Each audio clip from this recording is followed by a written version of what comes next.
they know more than I do. A lot of the game has new rules every year. It's hard for me to keep track. So, they know the rule book. They call the games really well.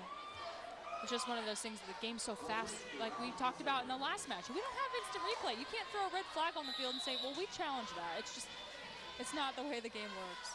It's a tough job for the officials. And just inside, I mean, as deep as you can get on the court, Alyssa Zwolinski with the service ace. And those top spin serves, they drop faster than you think.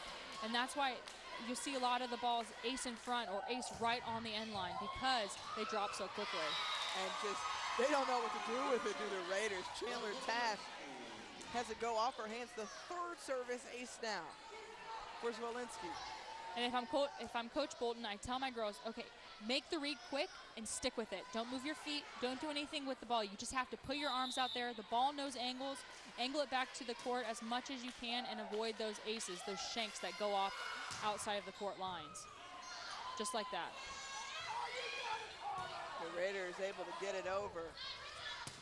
Bauer goes up high for that one. And great save.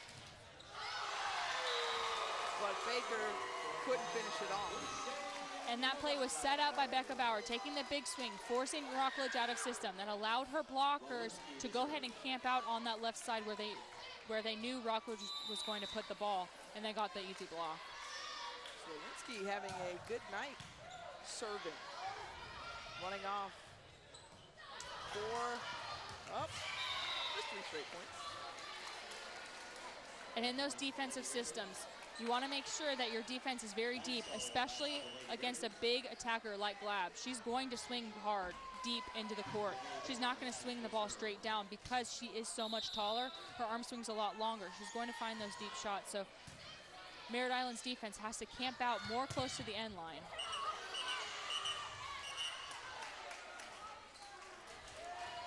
And again, just a great swing by Becca Bauer, taking advantage of the right front's hand. She saw that it was facing flat. It hit off the blocker hand into the antenna and back onto the Merritt Island sign. So because the last contact was made by Rockledge before it hit the antenna, the point goes to Merritt Island. And on that ball, Glab was actually in a really good position, but she floated. She wasn't jumping straight up and down. If she would have just jumped straight up and down, she would have had that block. So Garrett sets it up for Bauer. And Marilyn Martinez can only watch that one fly by.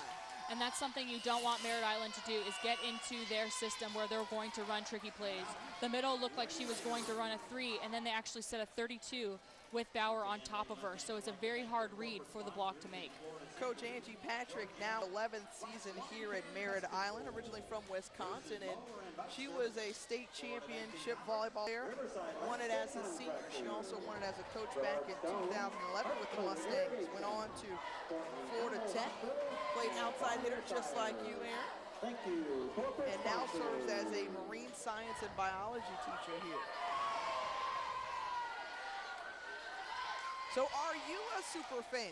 Then enter the Superfan School Spirit Contest and you could win cool weekly prizes like a $25 gift card from Subway restaurants. Log on to www.bhsn.com and click on the high school tab for more information.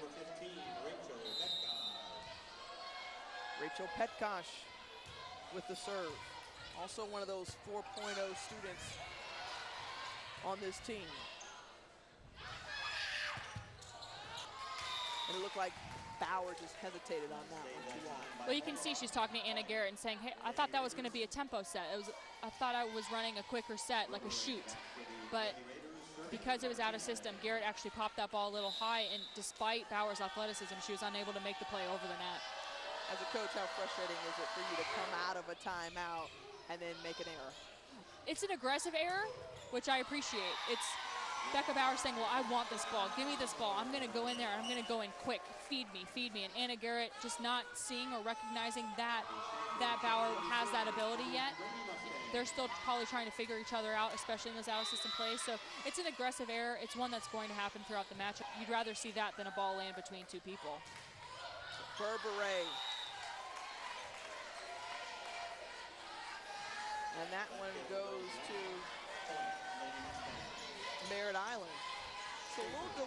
here from the up and down ref on making some of these calls.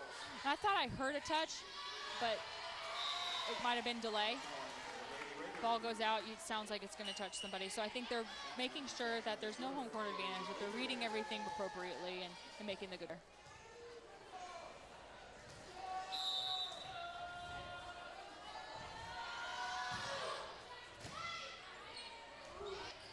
So Garrett to Zwolinski. Mansell gets a hand on it, and it's still in play thanks to Hollaball. Hit over by the Raiders, and that's exactly what Garrett is accustomed to do. She loves those tip balls, but she does them in the right time. Very similar to an Ali Monzere. Now, there are different styles of the dump or set or dump, where Ali Monzere typically does the set over the net because she's a little shorter, but Garrett finds that timing within the play or within the match, where she knows that the Rockledge team breaks away from their base or their home defensive position, and she'll take advantage of that right away. And can you sense a little bit from the Rockledge Raiders that, you know, maybe they're waving the white flag?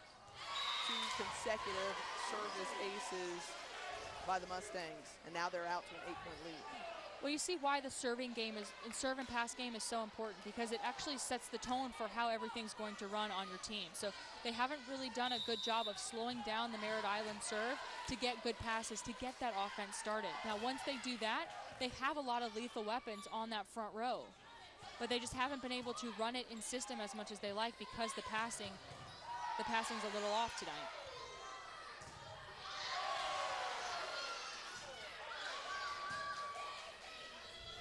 Garrett for Zwolinski.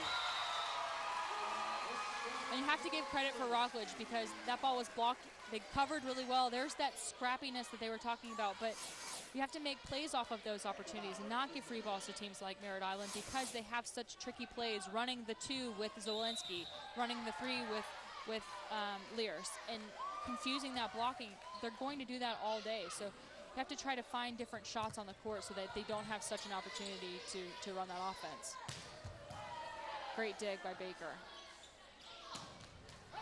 And Mansell. And that's it. That's how simple it is. Great dig by Baker, setting up that play, and then Menzel finding that rhythm finally within this set specifically, and just ripping the ball, seeing that there was only one blocker on her and finding that 5-16. I mean, it's that simple. It all started with a great ball control play. Perry Mayhew serving, and Garrett said, "That's my bad." And Angie Patrick, you can hear her say, "No, no." Because the ball was so far off the net, she's lethal when the ball's tight to the net, and she can go up there and use that hand and be forceful straight down. But you can see just one step off the net completely changes how you make contact with the ball. Oh, wow. Oh, my is right. What a swing. She goes up there, faces the line shot, and drops that thumb at the last second to find the cross-court shot. That's a really hard shot. Facing line and then all of a sudden dropping that thumb, that's so advanced. Again, she gets that side of it. I'd love to see her mix in tips. Zwolinski has 14 kills on the match. And again, Barbaret just really wanting to find that line, almost forcing it and forcing an error out of it. Zwolinski has just been red hot, the freshman outside hitter for the Mustangs. Just an all-around fantastic player, and she has put her skills on display tonight.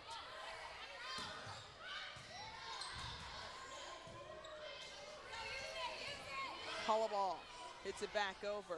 Garrett to Boucher. Credit Boucher with the kill. And the difference between that play was Merritt Island allowing themselves to make an attack on an out-of-system play and Rockledge giving a free ball. Merritt Island, they didn't get a great first touch. They didn't get a great second touch, but Becca Bauer was able to come in on the pipe and get a swing out of it, forcing Rockledge out of system, who gave Merritt Island a free ball. So it's you have to be offensive and get that second ball better so someone can take a swing. So back-to-back kills by Haley Boucher. Merritt Island up 17-6 in this Class 5A District 14 matchup. We've got more girls volleyball action Aaron, you'll be there. I won't. Maybe you won't be there either. I'm not exactly sure. I won't be there. Lake Nona versus Harmony, and then St. Cloud versus Osceola. So we'll be traveling over to Osceola County. That's Saturday, September 28th. The first game is at 5, and then our final game is at 7 p.m. Make sure you check it out here on Bright House Sports Network.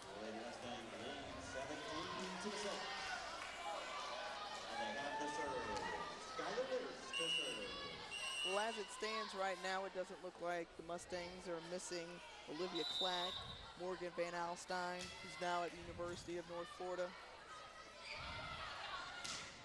They have a potent offense and also a very strong defense as well. And you can see them just play really scrappy. And I think they're very similar to Bishop Moore in the sense that they develop their players from the beginning. You know, Angie Patrick has a really good coaching staff with her that's been with her for a while.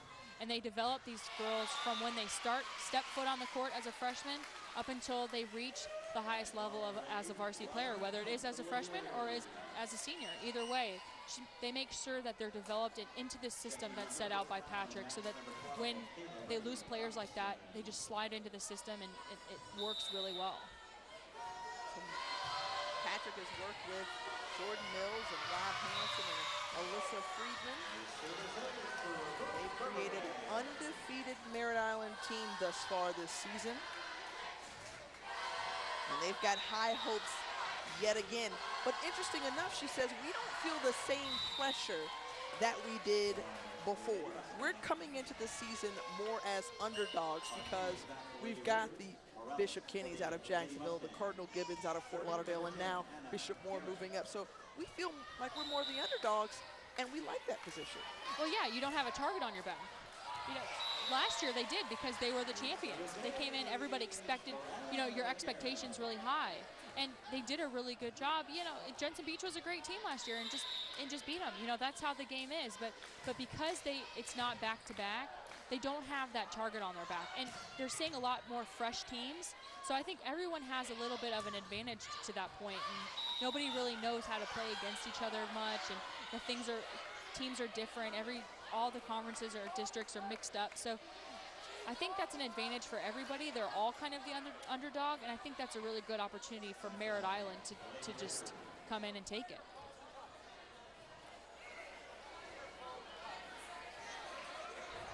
And so as we try to get some clarification of what happened on the court, let's take a look at the Subway stats of the game.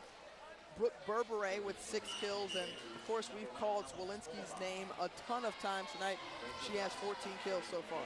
And she's done a really good job on the service line, great job on the defensive passing side too. So, you know, despite her she's made 14 points just on kills. I can't imagine if you tally up her serving points, what she's forced back on the serving line and things like that.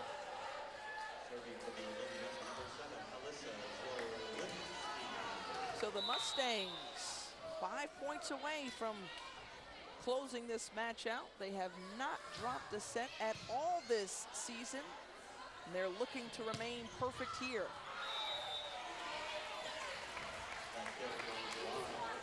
And just a great swing by Janae Baker. She went up there for a slide approach, really swung heavy on the ball, but just landed right outside out of bounds. Well, make sure you like us on Facebook and tweet us at BHSN.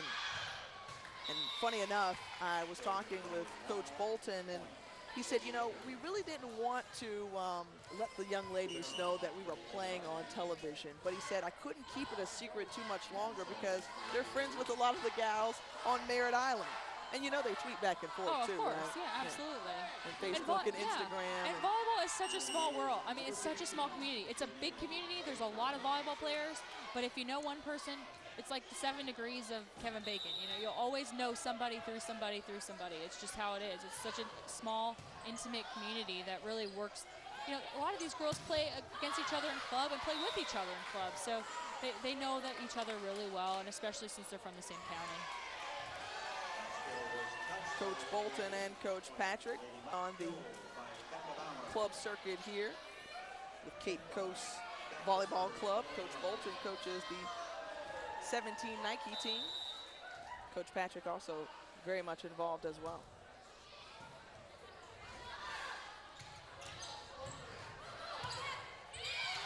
So Becca Bauer, oh my goodness, that's a senior leadership move right there. And just great awareness. She's in that middle blocker position like we talked. She would bounce back and forth too. And just, you know, she's going to go up there and just find ways to get the balls on the court. 13 kills for Bauer. Such a versatile player. Interestingly enough, her father is a two-time state champion with the